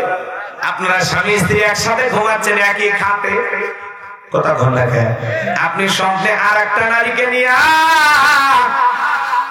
সিরাজগঞ্জের পার্কে ঘুরতেছেন, যমুনার পার্কে ঘুরতেছেন, অথবা নৌকায় চড়ে ঘুরতেছেন, আপনি স্বপ্নে ঘুরতেছেন। বউ যদি টের পাইতো ঘুমাইতে দিত, 1 লাথি মেরে খাট থেকে ফেলে দিয়ে বলতো, আমার সাথে ঘুমানোর কথা কর না খেয়ে, সেই খেপা খেপে যেত। কিন্তু আপনি স্বপ্নে কি দেখেন আপনার বউ জানে, জোরে বলেন জানে।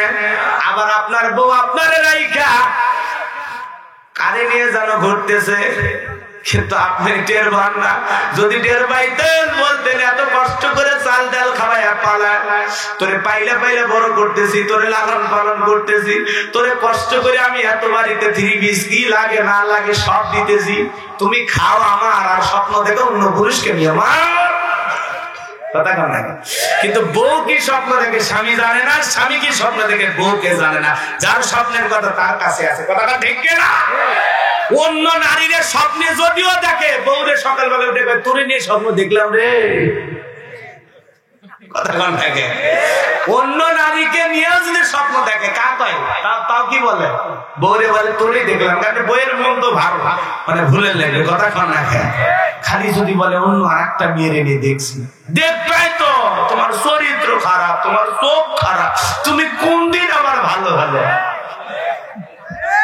একবার ইজ্জতের বারোটা বেঁধে ফেলে দিবে কথা কান থেকে না এই জন্য খবরদার নিজের গোপন কথা কোনোদিন বইয়ের কাছে বলবেন না কোনোদিন না কথা বল খালি বইয়ের কাছে কেন বন্ধু বান্ধবের কাছে বলবেন কথা কন কিছু নির্লজ্জ বেহায়া যুবক আছে ঘরের কথা পরকে যায় বলে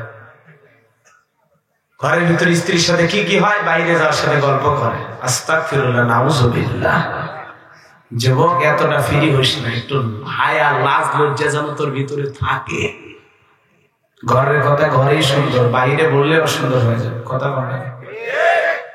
মনে থাকবে খবরদার স্বামী স্ত্রীর কোন গোপন বিষয় কারোর সাথে শেয়ার করবে না ভুল করেও না মনে থাকবে তো ইনশাআল্লাহ আমার কথা কি আপনার বিরক্ত হচ্ছেন দোয়া করে দেব কষ্ট পাচ্ছেন এ বাজান স্বপ্নে দেখেন না কত কি দেখা যায় মনে করেন টিনের বেড়াওয়ালা ঘর ওই ঘরে আমি স্বপ্নে দেখতেছি বাপরে বাপ ব্যবসা বাণিজ্য করতে করতে কিসের রবিকুল ভাই কিসের বাড়ি বকুল ভাই ওনাদের চাইতে বেশি বড় লোক হয়া ঢাকা সিটির মধ্যে 5 তলা বিল্ডিং এর মধ্যে ঘুমাচ্ছেন আয়া বুয়ো চাকরিনী থাকে না ঘুমের মধ্যে বলতেছে রে এক কাপ চা দিয়ে যা ঠাকুর মেরে দেখে সেই সিঁড়ে খেলা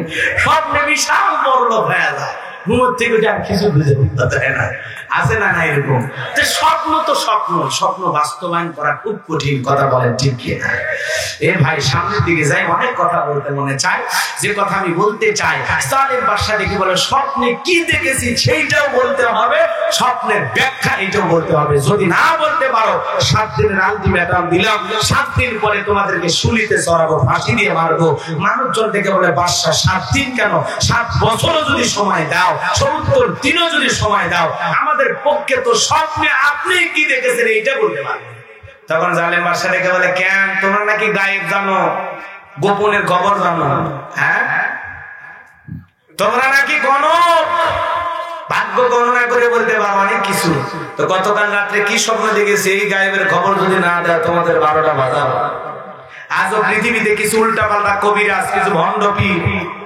আউল ফাউল বাবা বের হয় ওরা নাকি মানুষতি লাইনে একেবারে বাপ রে বাপ গায়েবের ভান্ডার নিয়ে বসে আছে নাউজুবিল্লাহ গায়েবের এলেম কার কাছে আরো জোরে বলেন কার কাছে আল্লাহ ছাড়া পৃথিবীর কেউ গায়েব জানে জোরে বলেন জানে না যারা বলে পুরোটাই ভণ্ড ওরা বেশি গায়েব জানে কি করবে জানেন 4 দেয়ালের ঘরের ভিতরে বন্দি করে আচ্ছা তারে বিটাবেন বল গায়েব জানিস কিনা কথা বুঝেন নাই এমন মারা মারবেন আর বলবেন এটা গায়েবী মার মানুষের কাছে বলবি তো ধ্বংস হয়ে যাবে কথা কোন ঠিক কিনা এগুলো উল্টা পাল্টা ভণ্ডদেরকে সাইজ করা মারের উপরে ঔষধ নেই কথা কি বোঝা গেল আর আমরা পাগল হয়ে ওদের দরবারে গরু ছাগল নিয়ে দৌড়াই হ্যাঁ ভাইরে একটা মাজারে ছাগল দিয়ে আপনি কি করবেন ওই ছাগলটা এলাকায় এতিমখানা মাদ্রাসা থাকলে ওই জায়গায় এতিমদের দেন ওরা জবাই করে খাবে আল্লাহর কোরআন তিলাওয়াত করবে আপনার দেয়া খাবার খায়া কথা কম লাগে আরে ওই পীর সাহেবের দরবারে গরু দিয়ে লাভটা কি ওই গরু একটা এলাকায় গরিব মেয়ে বিয়ে হয় না ওর বিয়ের অনুষ্ঠানে মেহমানদারি করায়া লোকজনকে খাওয়ায় দেন আল্লাহ আরো খুশি হবে কথা বলে ঠিক কিনা আর এরা গরু ছাগলে বাবার দরবারে যান মাইকে কি গায় দেখান ভাই আমি প্রেম বাবার সন্ধান আবার সাইড থেকে কিছু ডিজিটাল গাদে মারতে ভাই আল্লাহর নাম নাই নবীর নাম নাই কোথাকুতি জেকের আছে না জিকির হবে বাবার নামে নাকি আমাদের আল্লাহর নামে খবরদার ভণ্ড আছে যেখানে হক্কানি আল্লাহ বলা ছিল শাহজালাল খানকায় বিরাজ পদবী নারাই তাকবীর হুঙ্কার দিয়েছে গৌর গোবিন্দ ধুতি খুলে পালাছে কথা কোন না ছোটাই আই শাহজালালের নির্ভীক সৈনিকেরা খতম কর গোবিন্দেরই সেলা চামুন্ডা গুলা ছোটাই আই শাহজালালের নির্ভীক সৈনিকেরা খতম কর গোবিন্দেরই সেলা চামুন্ডা গুলা ওলিদের পূর্ণভূমিতে ওলিদের পাক ভূমিতে বিপ্লবেরই মশালা জ্বালা ছোটাই আই শাহজালালের নির্ভীক সৈনিকেরা খতম কর গোবিন্দেরই সেলা চামুন্ডা গুলা শাহজালালের স্বপ্ন ছিল আল কোরআনের জ্বলবে আলো মারহাবা কোন শাহজালালের স্বপ্ন ছিল আল কোরআনের জ্বলবে আলো সেই আলো জ্বালিয়ে দিতে সেই আলো ছড়িয়ে দিতে বিপ্লবেরই মশালা জ্বালা ছুটে যায় শাহজালালের নির্ভীক সৈনিকেরা খতম কর গোবিন্দেরই সেলা চামুন্ডা গুলা মারহাবা কোন সেই ওলিদের নামে কি গান বিপ্লবী গান মাথা গরম করা গান শরীর গরম করা গান আর ওদের নামে তাই আমি পাগল দিওয়ানা হয়েছি মুর্শিদেরই প্রেমে পড়েছি কি ভণ্ড একটা মহিলা মানুষ দরবারে যায় কয় মুর্শিদের প্রেমে পড়ছি এই বেহানারি তোর স্বামী না তোর কয়জনের প্রেমে পড়া লাগে তোর মন কতগুলা এই তোর মন কতগুলা রে ওর মন কয়টা ওর মনই আগে খুঁজে বের করা লাগবে দর্জনে দর্জনে মন নিয়ে ঘুরিস না মনের ভান্ডার তোর বুকের ভিতর স্বামী বাদ দিয়ে মুর্শিদের প্রেমে পড়িস যার দেখিস তার প্রেমে পড়িস বেহায়া কথা কম না কে তোর মন কতগুলো রাগ করেছেন আপনারা এ বাজান আল্লাহ আমাদের হেদায়েত দান করুন জোরে কোন আমিন কথায় কথা বেড়ে যায় বাজার আর লম্বা করব না তাহলে ভণ্ড পীর যেখানে আমরা নাই আল্লাহ ওয়ালা যেখানে আমরা আছি সেই দরবারে নারী পুরুষ একত্রে জিকির করে টুপি তবলা বাজায় লাফালাফি করে বুঝবেন ওইটা শয়তানের দরবার ওইটা ভণ্ডের দরবার ডুগি তবলা বাদ্যযন্ত্র গান বাজনা নারী পুরুষ একত্রে ব্যাপারতায় মেলামেশা এগুলো জায়েজ নয় হারাম হারাম হারাম হারাম মজা নেওয়ার জন্য যাস না দুনিয়াতে বেশি মজা নেবি পরকালে বেশি সাজা পাবি দুনিয়ার মজা কমায় দে আখিরাতকে টার্গেট কর পরকালকে টার্গেট কর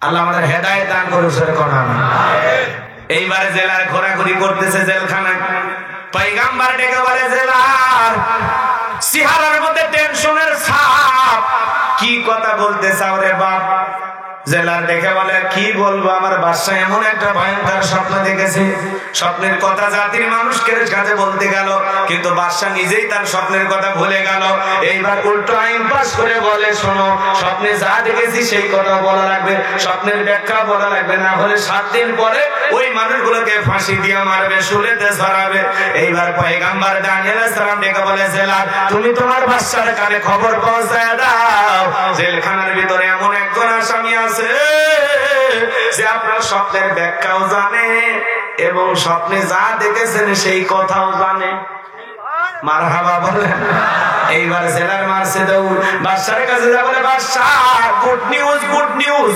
একেবারে সুসংবাদ একটা জেলখানায় আসামি আছে আপনি স্বপ্নে যা দেখেছেন সেই কথাগুলো সে জানে আবার এই স্বপ্নের ব্যাখ্যা কি হবে সেই কথাও সে জানে বলে বাজান কই বাজানকে নিয়ে আসো ঠেলার নাম বাবাজি যে জালেম জেলখানায় ধরেছে ওই জালেমই আবার বলে বাজান রে নিয়ে আসো খেলাকার আরো ধরে কোন খেলাকার ওয়া মাকারাল্লাহ ওয়াল্লাহু খায়রুল মাকিরিন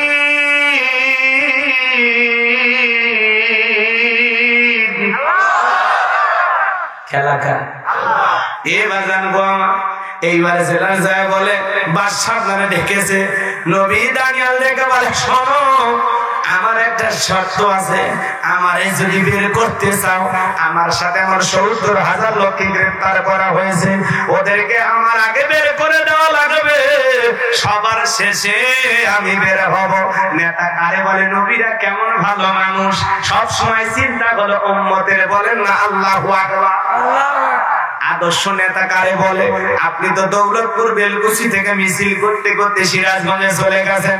নেতা পাইছি একখানা আব্দুল কাদের দুলে ভাই। দুলে ভাই আছে যেখানে আমরা আছি সেখানে। দুলে ভাই গেছে কবরে, তোমরা কেন ওপরে? ওই নেতার পিছনে স্লোগান দিতে যায় বন্ধু ভাইয়ের চরিত্র ফুলের মতো পবিত্র, নামাজ মাগতো, গাঁজা খাই 5 ওয়াক্ত, কমসুরিতে পাকা ভক্ত, শয়তানের 1 নাম্বার ভক্ত, হুজুরদের জন্য খুবই শক্ত, চুষে খাই গরিবের রক্ত।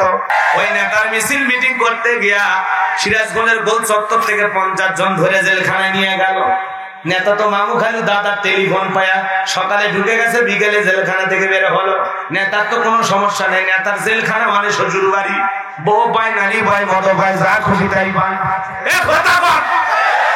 নেতার টেনশন নাই, কিন্তু ওই যে গরিব জনগণ নেতাকে মহব্বত করে আসছে। নেতা যদি ভালো হইতো ডেকে বলতো, শোন আমার জামিনের আগে আমার এই গরিব কর্মীদের জামিনের ব্যবস্থা কর, কারণ এরা আমাকে ভালোবেসে আমার মিছিল করতে আসছে, ওদের ব্যবস্থা কর, আমি যখন তখন বের হতে পারবো।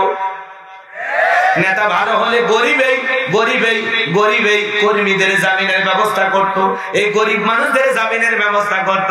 কিন্তু নেতা ঠিকই ফাঁক ফোকর দেবে হয়, আর গরিব বছরের পর বছর জেলখানা থাকে। ওই গরিবের বউ বাড়ি ঘরে বিক্রি করে স্বামীকে জেলখানা থেকে মুক্ত করে।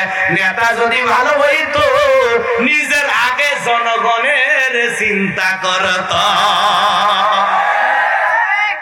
নবী কি কষ্ট হচ্ছে আপনাদের? এই বাজান সামনের দিকে যায়, হৃদয়ের কান পেতে কথাগুলো শোনা যাক। এইবার জেলার মারছে দৌড়। ও বাদশা, ছেলেটা আসতে চাই, কিন্তু তার একটা শর্ত আছে। জেলখানায় নাকি তার সাথে 70,000 লোককে গ্রেফতার করা হয়েছে। তার শর্ত হলো ওই 70,000 লোককে আগে ছেড়ে দিতে হবে, তারপরে সে বের হয়ে আসবে। ওই জালেম বাদশা বকতে না জোরে ডেকে বলে, বাজান যদি বলে এই জেলখানা কেন, পুরো পৃথিবীর সমস্ত জেলখানার আসামি ছেড়ে দেব। বাজান যা বলে তোমরা তাই করো, এরপরেও বাজানকে নিয়ে আসো।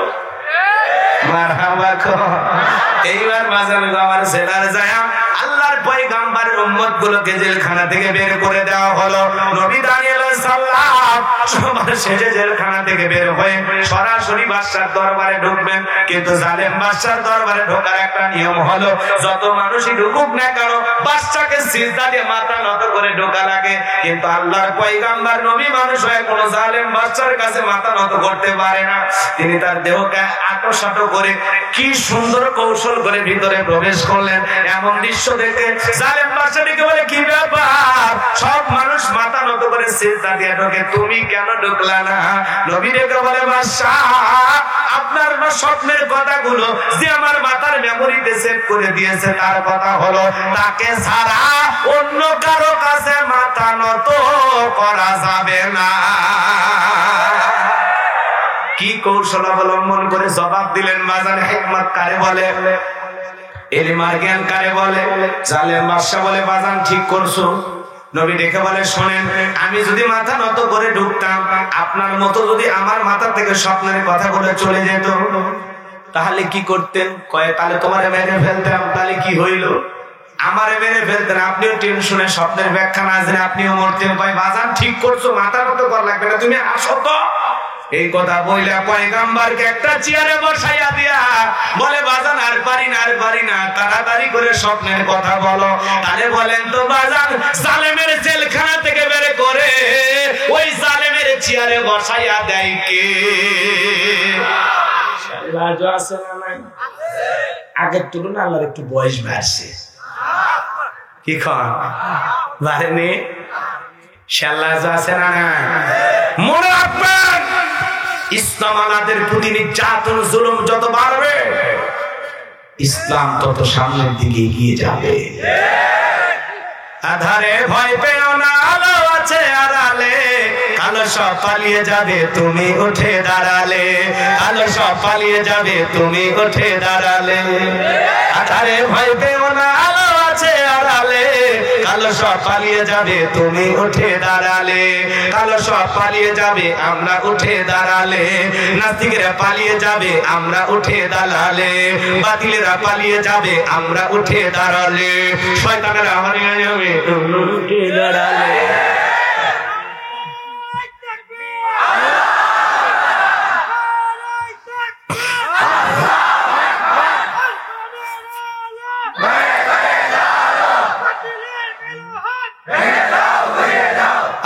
কবুল করুক, সরে কোন আমিন।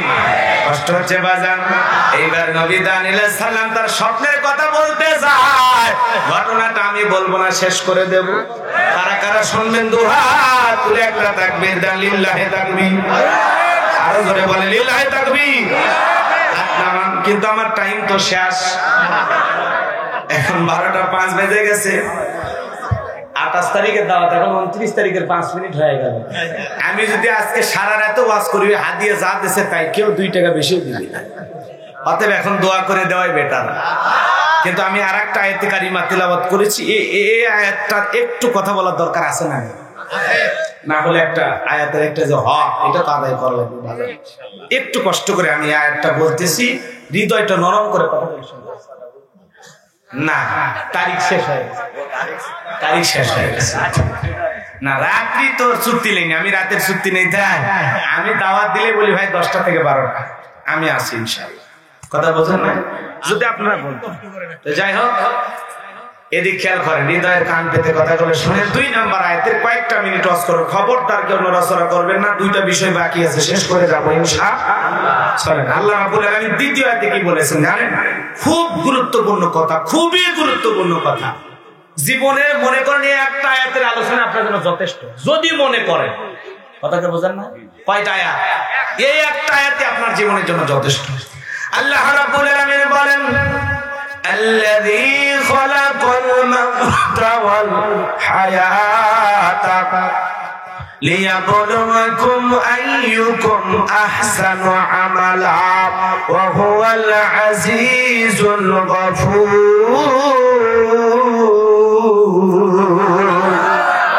আল্লাহ রাব্বুল আলামিন বলেন, আল্লাযী খলাকাল মাউতা ওয়াল হায়াতা, যিনি সৃষ্টি করেছেন মৃত্যু আর জীবন। আল্লাহ কিন্তু ভালো করে বোঝেন এই জায়গায় সর্বপ্রথম কিসের কথা বলেন? মৃত্যু।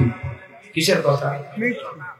একটু মানে আমি বললাম না, প্রথম আয়াতের আলোচনা একটু গরম, দ্বিতীয় আয়াতের আলোচনা একেবারে পুরোটাই নরম। একটু আপনারা এতক্ষণ যা শুনছেন আলহামদুলিল্লাহ, এখন একটু এই দিকে আসেন, একটু মনোযোগটা এই দিকে বাড়ান। দেখি তো কোন দিক দিয়ে ঘুরে আপনাদেরকে নিয়ে আসা যায়। আবার একটু খালি আমার সাথে ঘোরেন, চোখগুলো এই দিকে রাখেন, আমার দিক খেয়াল করেন। দেখেন তো চোখে যদি পানি আসে, এ নিয়ে আসবেন ইনশাআল্লাহ। পারবেন না? আলোচনা যদি আপনারা দিল দিয়ে শোনেন, এমনি পানি আসবে, আমার বলা লাগবে। হৃদয়ের কান পেতে কথাগুলো শুনে যান বাজান। আল্লাহ রাব্বুল আলামিন বলেন, আল্লাযী খলাকাল মাউতা ওয়াল হায়াতা লিয়াবলুয়াকুম আইয়ুকুম আহসানু আমালা, যিনি সৃষ্টি করেছেন মৃত্যু আর জীবন। এর মাঝে যে সময়টা আল্লাহ পাক আপনাকে আমাকে দিয়েছেন, আল্লাহ পাক পরীক্ষা করে দেখবেন আমলের দিক দিয়ে কে কত বেশি উত্তম আমল করেছে, কার আমল কত বেশি সুন্দর। এ বাজার আমার তাহলে আল্লাহ এর প্রথম অংশে কি বললেন? আল্লাযী খলাকাল মাউতা ওয়াল হায়াতা, যিনি সৃষ্টি করেছেন মৃত্যু। সর্বপ্রথম আল্লাহ মৃত্যুর কথা কেন বললেন? পৃথিবীতে এমন কোন জাতির লোক নাই, এমন কোন ধর্মের লোক নাই যেই কথা বিশ্বাস করে না যে জন্মিলে মৃত্যু হবে। এটা সকল ধর্মের মানুষ বিশ্বাস করে। কুল্লু নাফসিন যায়িকাতুল মাউত, প্রত্যেক প্রাণীকে মৃত্যুর স্বাদ গ্রহণ করা লাগবে। এবার মৃত্যুর স্বাদ 2 প্রকার। নিম পাতা খাইলে তিতা লাগে না মিঠা লাগে, আবার মিষ্টি খাইলে মিঠা লাগে না তিতা লাগে।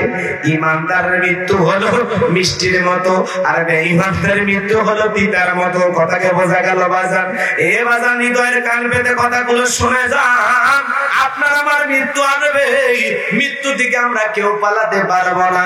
আমার আল্লাহ বলেন, আইনামা তাকুনু ইদরিকুমুল মাউত ওয়ালাউ কুনতুম ফি বুরুজিম মুশাইয়াদা। সূরা নিসা 8 নম্বর আয়াত। আল্লাহ রাব্বুল আলামিন জানায় দিলেন, তোমরা যেখানে থাকো, যে অবস্থায় থাকো, মৃত্যু তোমাদেরকে ধরবেই। মৃত্যু থেকে পালানোর কোন রাস্তা খোলা নাই। বাজান গো আমার, আজ হোক কাল হোক আপনার আমার মৃত্যু হবে।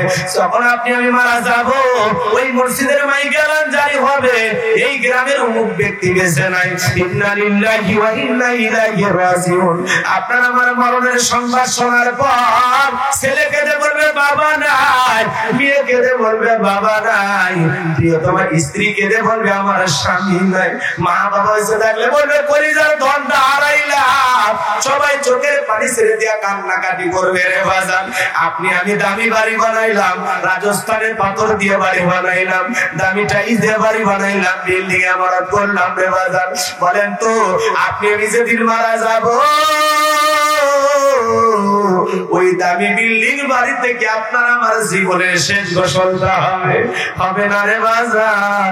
ওই দামি বাড়ি থেকে নামাইয়া আহারে মশারি টাঙ্গাইয়া চোখের উপরে শোয়া দিয়া দেখে রঙিন পোশাক কইলা এ বাজার গোসল করায় দিবে উলঙ্গ করিয়া সাদা 3 টুকরা কাপড়ের কাপড় পরাইয়া 4 জন বরযাত্রী দইরা জীবনের শেষ বিদায় দেওয়ার জন্য অন্ধকার কবরের দিকে নিয়ে যাবে। যেই কবরের ডানে মাটি বামে মাটি, মাটির হবে বিছানা, উপরেতে বাঁশের ছাউনি, কবর নাম তার ঠিকানা। জানাজা করিয়া 3 জন কবরে নামবে আপনাকে আমাকে রেখে দেওয়ার জন্য। জীবনে আমি ধুলাতে বসতাম না, বালিতে খেলতাম না, সেই মানুষটা আপনাকে আমাকে যখন কবরে রেখে দিবে বাজার, মনে মনে ভেবে নেব এই 3 জন মনে হয় আমার সাথে যাবে। না না রে বন্ধু, একে একে সবাই যখন উঠে আসবে আমি টিম টিম করে দুনিয়ার আলো বাতাস একটু দেখতে পাবো। কিন্তু আমার কবরে যখন বাসগুলো আস্তে আস্তে বিছায়া দেবে, আস্তে আস্তে কবরটা আমার অন্ধকার হয়ে আসবে। পুরো কবরে যখন বাসারি বিছানা বিছায়া দেবে, সামান্য পৃথিবীর আলো একটু একটু করে দেখা যায়। এরপরে যখন কবরের উপরে মাটি দেবে বাজার, ওই মাটিগুলো ঝুরঝুর করে আপনার আমার কবরের ভিতরে পড়বে। আপনারা দেখে ওপরে মাটিগুলো পড়বে, আপনি বুঝতে পারবো কে আমার 1 মুষ্টি মাটি দেয়, কে আমার 2 মুষ্টি মাটি দেয়, কে দূরে দাঁড়ায় গল্প করে। কবরে মাটি দেওয়ার পর সবাই মিলে দোয়া করে, ওই যে চলে যায় ওদের পায়ের আওয়াজ আমি শুনতে পাবো। আমি চিৎকার মেরে বলবো, ভাই একা রাইকে যাও না, তোমরা কই চলে যাও আমার একা রাইকা। আমার কবর আর আলো নাই, পুরো কবরটা খুটখুটে অন্ধকার, পুরো কবরটা অন্ধকারে, জানালা নেই, দরজা নাই রে বাবা। ওই কবর বড় কঠিন জায়গা।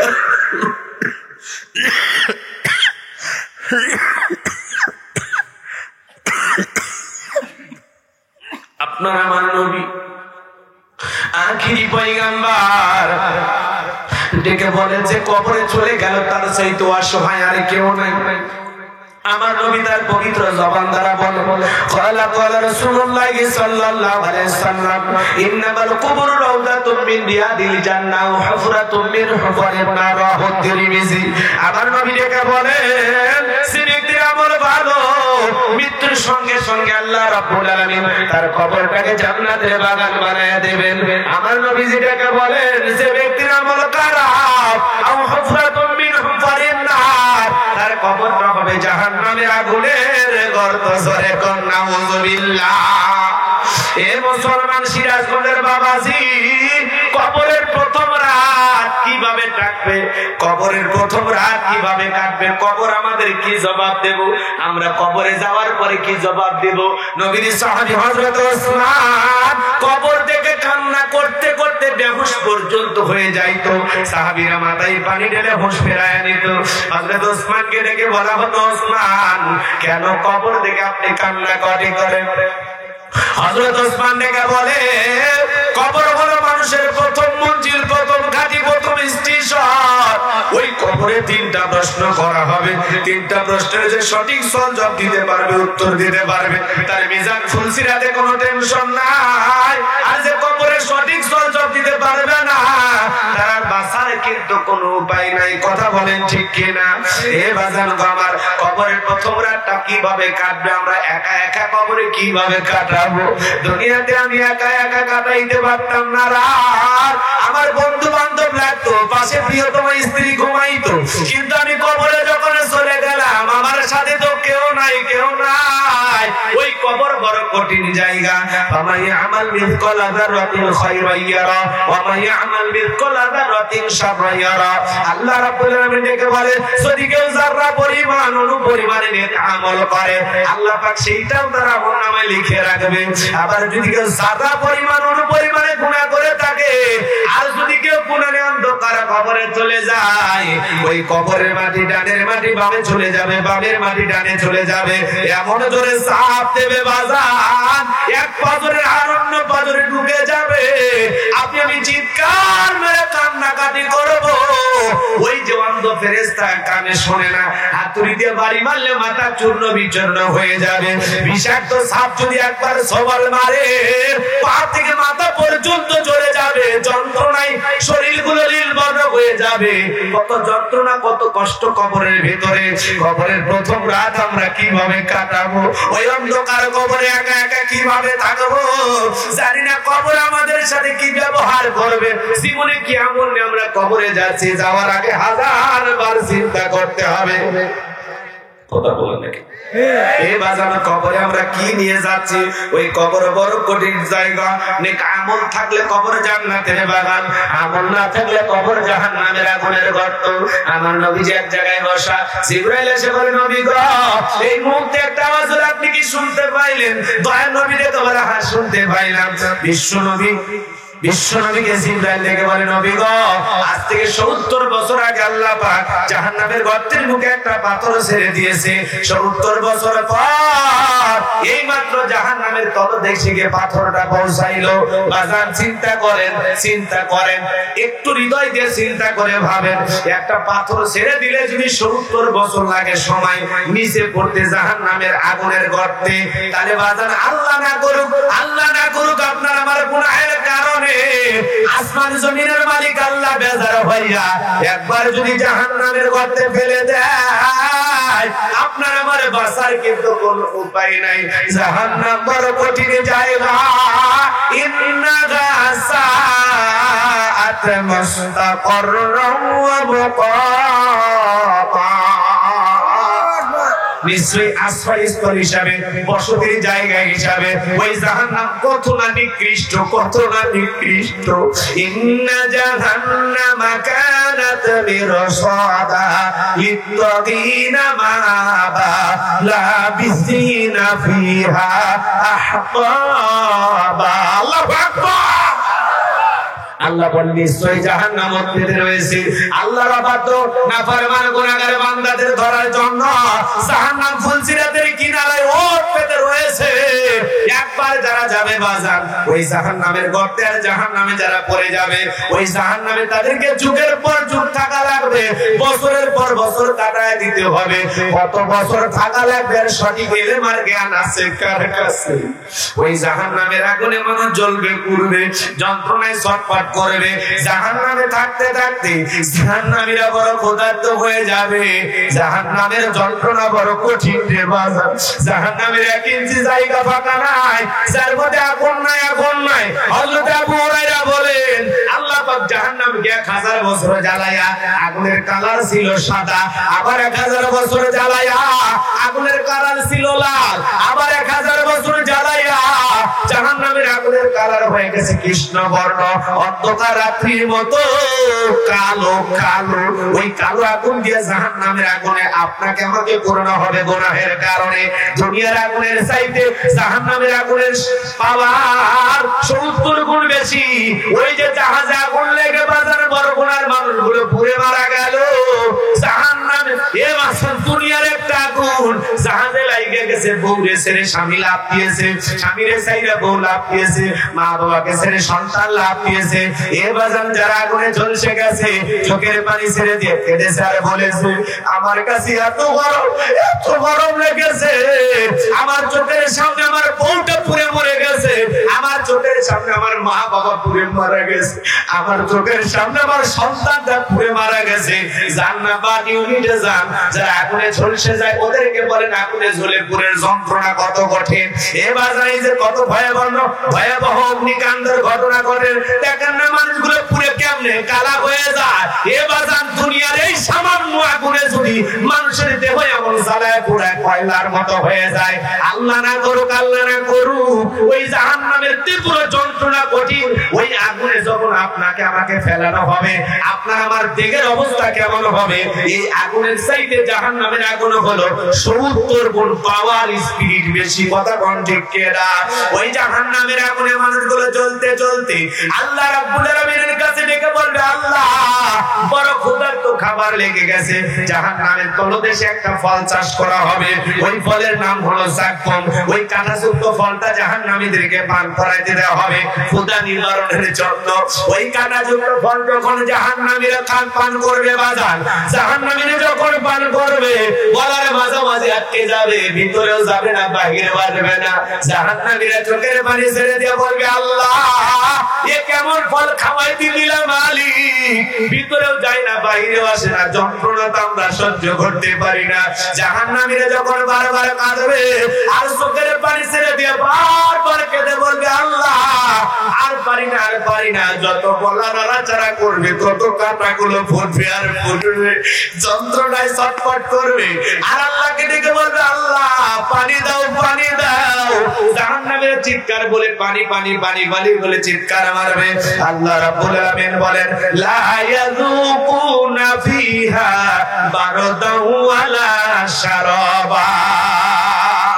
আল্লাহ বলেন তাদেরকে মিনারেল ওয়াটার দেওয়া হবে না, ঠান্ডা পানি দেওয়া হবে না, ফ্রিজের পানি দেওয়া হবে না, এমন কোন পানি জাহান্নামীদেরকে দেওয়া হবে না সেই পানিটা পান করে জাহান্নামী তার বুকের জ্বালা নিবাইতে পারে, তৃষ্ণা নিবারণ করতে পারে, এমন ঠান্ডা পানির ব্যবস্থা জাহান্নামে থাকবে না।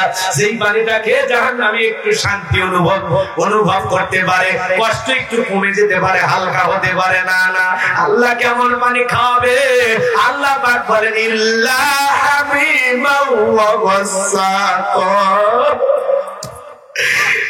ইল্লা হামিমান ওয়া গাসসাকা। এমন উত্তপ্ত ফুটান্ত পানি, এমন উত্তপ্ত ফুটান্ত গরম পানি যা বুঝ ব্যতীত কিছুই নয়। ওই পানি যখন জাহান্নামীরা পান করবে বাজার, ওই পানিটা খাওয়া মাত্র জাহান্নামীদের লারি ভুড়ি গুলো গলে গলে পড়ে যাবে। খাবার খাইতে খেলে কাটা, পানি খাইতে দিবে খরচ, কেমনে সহ্য করবো? আমরা কেউ জাহান্নামে যেতে চাই না। আমরা আল্লাহর কাছে কেঁদে বলবো, রব্বানা সরিফ আন্না আযাব জাহান্নাম ইন্না আযাবাহা কানা গরাবা ওয়া কিনা আযাবান নার। আল্লাহুম্মা আজরিনা মিনান নার, আল্লাহুম্মা আজরিনা মিনান নার। আল্লাহ আমাদেরকে জাহান্নামের আগুন থেকে মুক্তি দাও। জোরে কোন আমিন, আরো জোরে বলেন আমিন। এক সেকেন্ড জাহান্নামে থাকা আমাদের পক্ষে সম্ভব নয়, আমরা কেউ থাকতে পারবো না বাজান। জাহান্নামের তীব্র যন্ত্রণা, জাহান্নাম শুধু শাস্তির জন্য বানাইছে আল্লাহ, শুধু শাস্তি দেওয়ার জন্য, শুধু যন্ত্রণা দেওয়ার জন্য, শুধু কষ্ট দেওয়ার জন্য। আমরা কেউ জাহান্নামে যেতে চাই না। আমরা নেক আমল করি, নিজের জিন্দেগি সুন্দর করে আমরা আল্লাহর কাছে যাব, যাতে আল্লাহ পাক দয়া করে আমাদের নেক আমলের কারণে, ভালো আমলের কারণে, মালিকের গোলামি করার কারণে, দাসত্ব করার কারণে, ইবাদত বندگی করার কারণে, সালাত আদায় করার কারণে, নিজের জীবনটাকে সংযত ভাবে জমিনে চলাফেরা করার কারণে আল্লাহ যেন দয়া করে আমাদেরকে জান্নাত দেন। জোরে কোন আমিন, আরো জোরে কোন আমিন। এজন্য আল্লাহ পাক বলেন, আল্লাযী খালাকাল মাউতা ওয়াল হায়াতা, যিনি সৃষ্টি করেছেন মৃত্যু আর জীবন। মৃত্যু আসবে, দুনিয়াতে আসার একটা সিরিয়াল আছে, দাদা আসছে, দাদার পরে বাবা, তারপরে আমি। যাওয়ার সময় যাওয়ার আগে নাতি চলে যেতে পারে, বাবার আগে ছেলে চলে যেতে পারে। কার মৃত্যু কখন, কোথায়, কিভাবে আসবে আমরা কেউ জানি? জোরে বলেন জানি। আমার মহরণ আসিবে কখন কেউ তো জানি না, আমার মহরণ আসিবে কখন কেউ তো জানে না। আমি মরে গেলে তোমরা আমায় ভুলে যেও, আমি মরে গেলে তোমরা আমায় ভুলে যেও না। আমার মহরণ